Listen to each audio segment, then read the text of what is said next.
And if you've been to the grocery store lately, you've seen this, right? Empty store shelves. Shoppers have been buying out everything from water to toilet paper.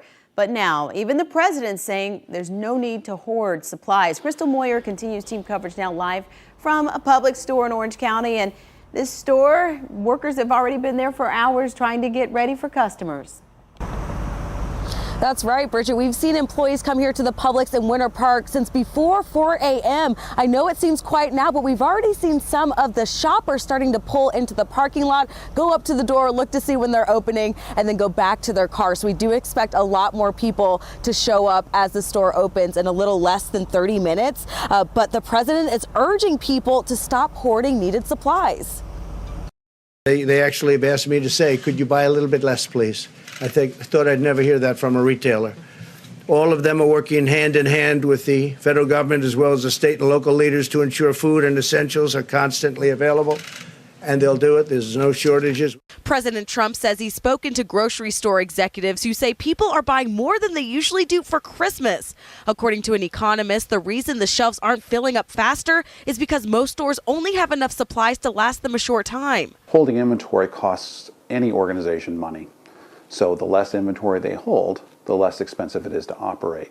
So most inventories inside stores is very minimal. While the fear of not being able to get supplies in the future may have some people hoarding supplies, psychotherapist Erin Leonard says this reaction is human nature. She says this is how some people react in stressful situations. It's human nature. So when things feel very out of control and people feel helpless to stop something negative from happening, often they do things to help them feel like they have control. So going out and buying gobs of toilet paper might help them feel like they have some control over a really chaotic situation.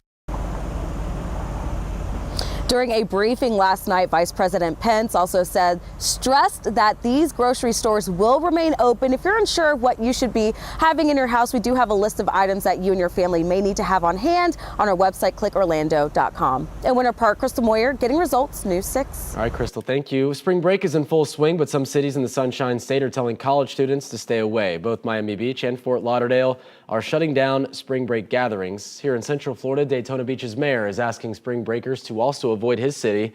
Mayor Derrick Henry posted on Facebook overnight saying the city will welcome people next year. It's a message Governor DeSantis agrees with.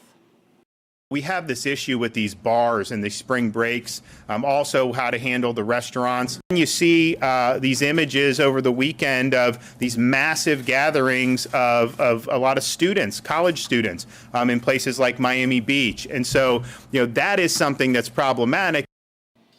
Many restaurant owners in Daytona Beach tell us they're worried how the virus will affect their bottom line. They say they typically make big bucks during this time from out-of-towners, but with the large gatherings being canceled, they could take a hit.